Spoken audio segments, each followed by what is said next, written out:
and I just came up with this, the ratio of a pound of liver, 2 eggs,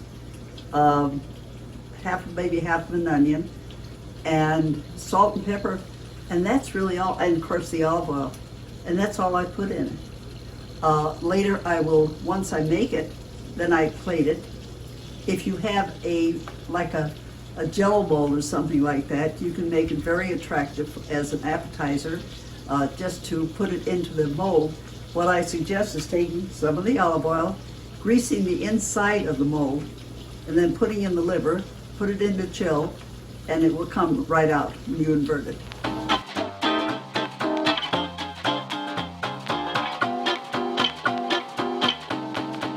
Hi, I'm Judy Pitkowski. I've been a member of Congregation B'nai Israel for over 24 years, and I've certainly enjoyed just being a part of the whole thing. I never thought that I would be on video because of it. I have been active in sisterhood. You may have seen me in the gift shop. I've been the publicity chairman, and I've enjoyed that a lot.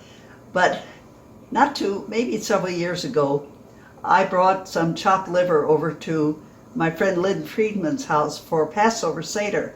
Well, people seem to like it again. I did it the following year. And then all of a sudden I get called to ask me if I would show everyone how to make my chopped liver. To tell you the truth, my chopped liver is not that different from anyone else's. The ingredients are really quite simple. All that involved is the chicken liver, salt, pepper, olive oil, onions, and hard-boiled eggs. That's about it. And it's the way things go together that give it the taste, and certainly my enthusiasm, because there's nothing that I enjoy more than some chopped liver on a nice crisp matzah. The first thing is the chicken livers.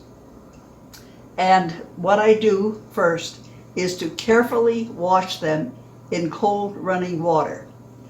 And one is just to get rid of the debris. Sometimes there's bits of fat that hang on. I'll take those off. But most important of all, and I will show you that in a few minutes, is that I must remove the bile sac.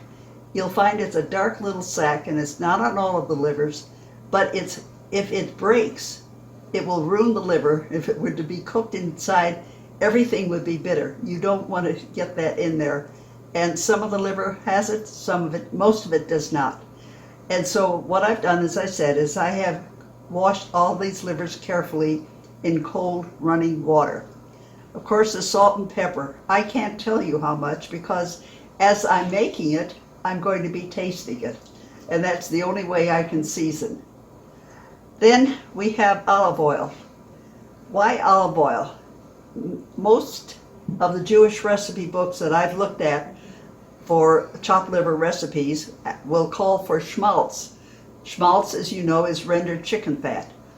It's delicious. I can't think of anything better than a dab of schmaltz on a piece of rye bread and a little bit of salt. It's wonderful, but it is also extremely unhealthy. What I use is what they call, this is extra light flavor or light olive oil. And I guess for Passover it could be used because there's certainly no chametz in it, and it is kosher. This has a hexer on it. And unlike extra virgin olive oil, it has no flavor. What it adds is some of the moistening, plus the fact that you put olive oil in the refrigerator, as you will the chicken liver, to keep its shape, and also just to protect it. It will harden. It will harden just as butter would harden in the refrigerator, or many other fats. So this not only acts as furnishing moisture, but also gives it body. And then we have onions. I have about a little over 2 pounds of onions. These are fair size. They happen to be Vidalia. I prefer the sweet onion. 1, you're not going to cry when you cut it. And 2, it isn't an overwhelming onion flavor. It doesn't overwhelm the liver. So I'll be showing you how I cut those.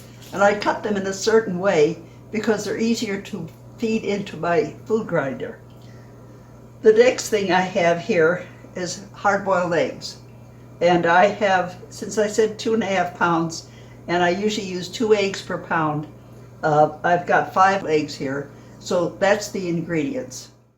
Okay, now is the time that we want to do the hard-boiled eggs, and my friend Lynn Friedman is going to help me. What I do is, as far as hard cooking an egg, and I found that has worked quite well, is that I put them in cold water, put them on the stove, bring it to a boil, turn it down to a simmer. Because of our high altitude, the temperature of the water is less than boiling, so I cook them for 20 minutes. After that, I'll pour off the hot water. I put cold water in, but in addition to the cold water, I put in a tray of ice cubes. That will bring down the temperature faster and make it a lot easier to peel. So Lynn, would you mind putting these on the stove for me? All right.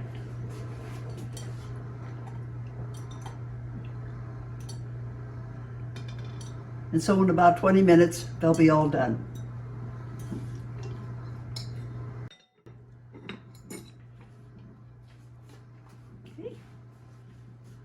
I told you about you checking the livers for the bile sac. And the bile sac is this little dark thing right here that's completely unlike the liver.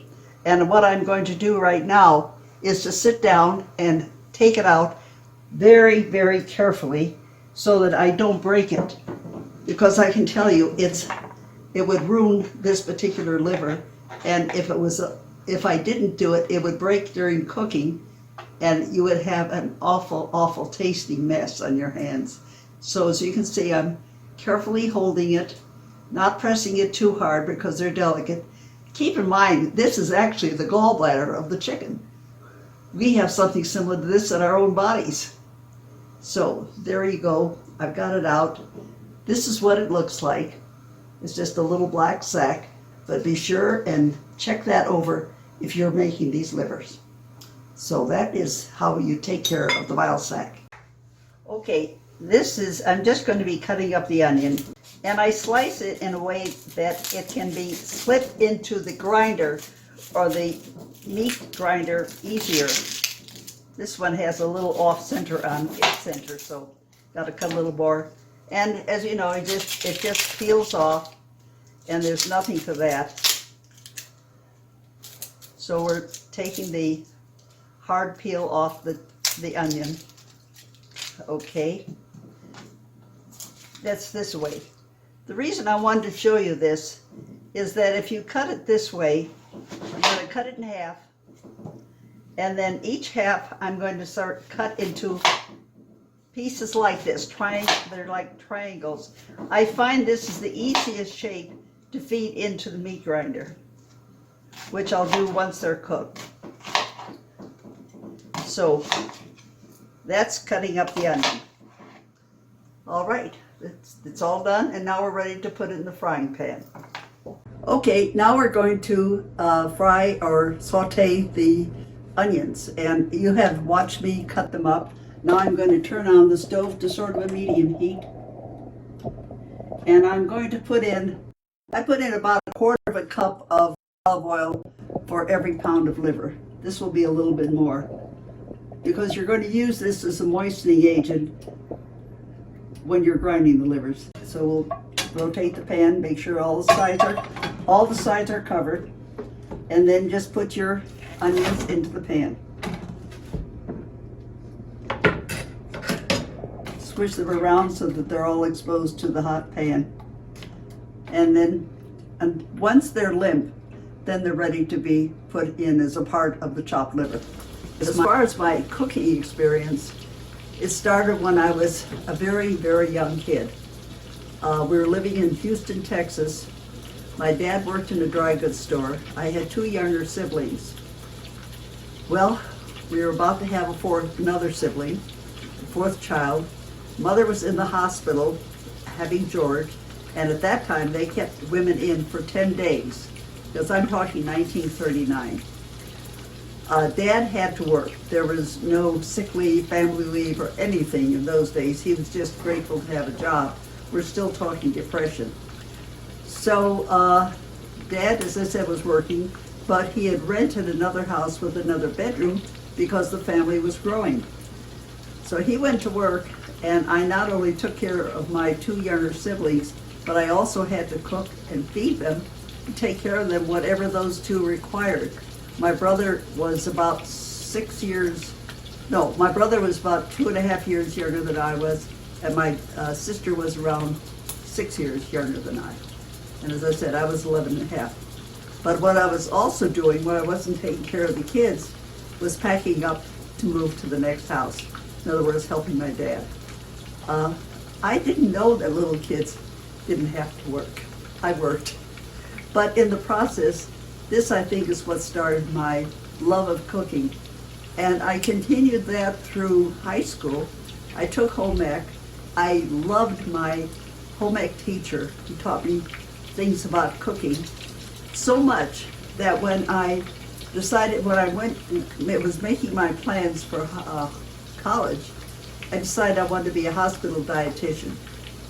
And I was able to get a scholarship at the home ec school at the University of Illinois. I was living in Waukegan at the time. So, keep up with these onions. So I went to the home ec school, and I had 2.5 years towards a dietetics degree. And then I took organic chemistry. Organic chemistry took me, and I switched majors, and I got my degree in journalism. But I never lost my love of food and cooking and nutrition, and it's just played out over the years.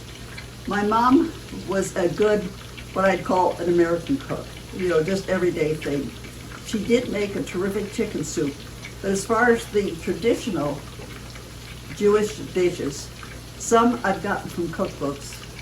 Others I learned from my father's sisters, may they rest in peace, my Aunt Ethel and my Aunt Bessie.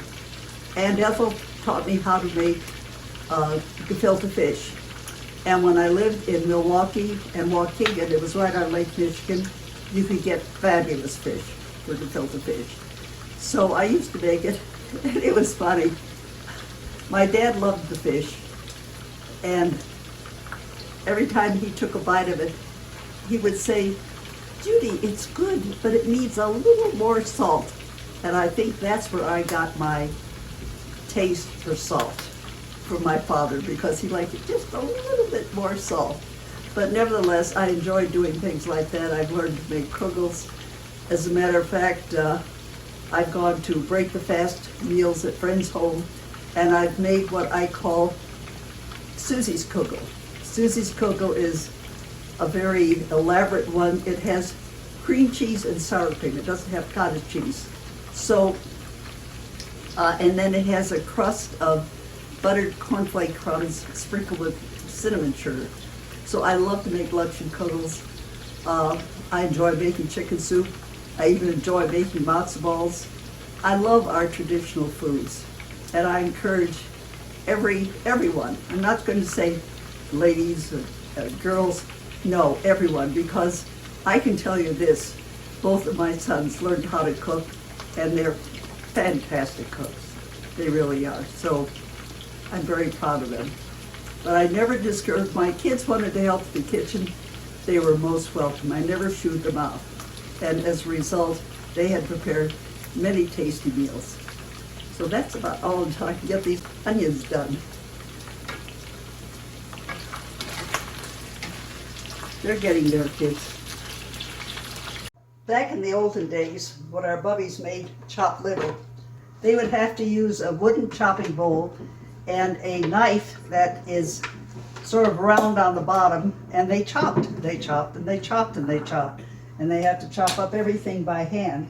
However, I have this handy dandy little thing called an Oster Kitchen Center, and I bought it in 1979 when we koshered our kitchen for Pesach that year. And it has this wonderful thing. It's a meat grinder. So after they used the knives, they went to the manual meat grinder of going around like this.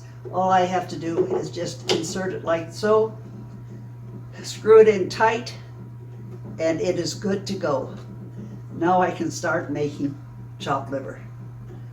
So First I have the bowl, which fits right under there. And then I will get the liver, which has been cooked. And see, this thing's a little tippy, isn't it? That's okay. And the eggs and the onions. And I will be putting those in alternately. Okay, let's start.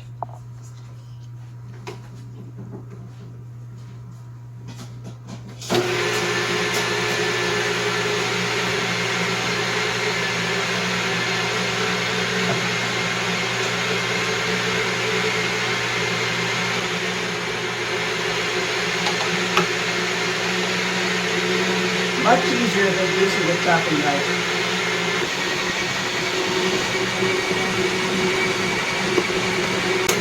I'm going to put in the hard-boiled egg. And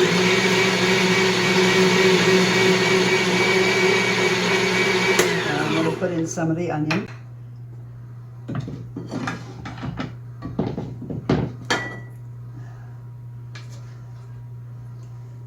I think you can see from the shape of this why I said that this, by cutting it sideways that way, otherwise you'd have a bunch of little pieces flying all over the place.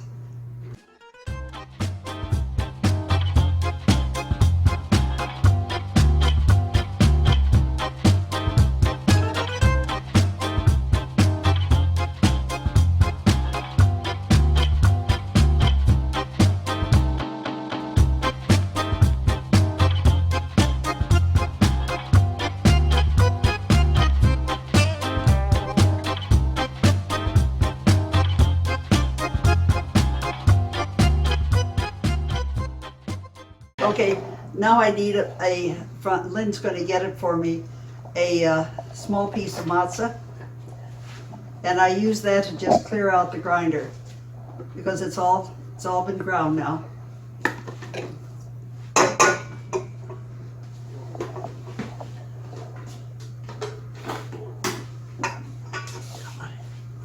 We have that.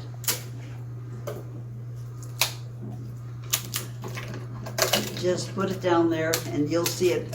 When it starts to come out, I know that everything's out of there.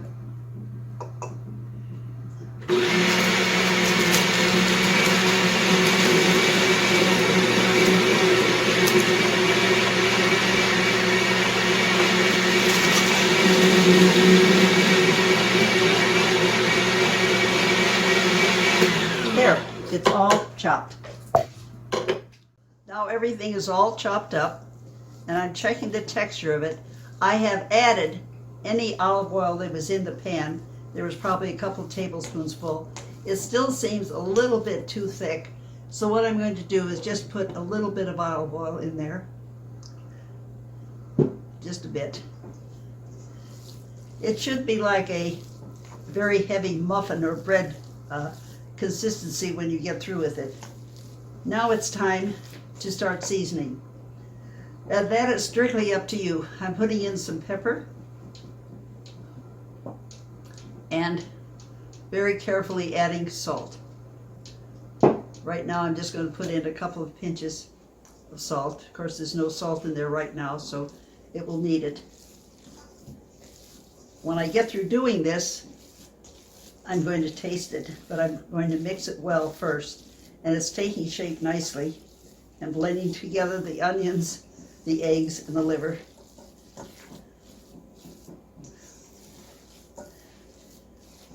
Are you ready for the chili powder? Green or red? Your preference. I'll have green, but I think it'll look really, really weird. Green livers. All right, we'll pass. Okay, I'm going to take a little sample of it right now.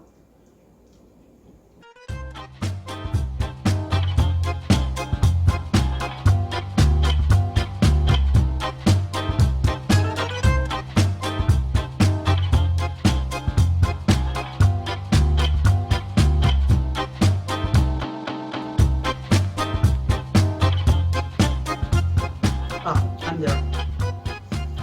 And now I will plate it. Lynn, do you happen to have a plate I can put this on? Yes.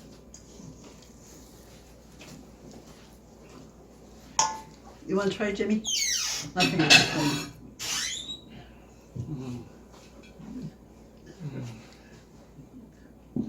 Okay. As I said, you can put this into a mold. If you have a ring mold, that's nice.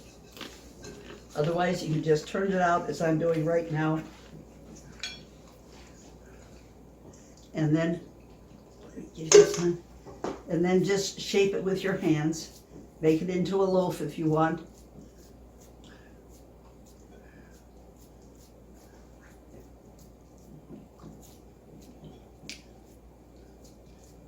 And then we'll decorate it with some sprigs of parsley.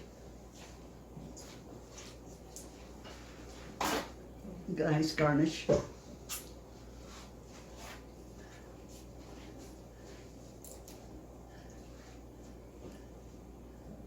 Some on the other side. Stick it in the refrigerator for a couple of hours, and you have kahakta liver or chicken liver Judy style. This is what it looks like, folks. There's chopped liver. It's wonderful for an appetizer, and I wish you lots of luck in making your first plate of this chopped liver. And if you have any questions, I'm in the blue book. So take care. Bye-bye.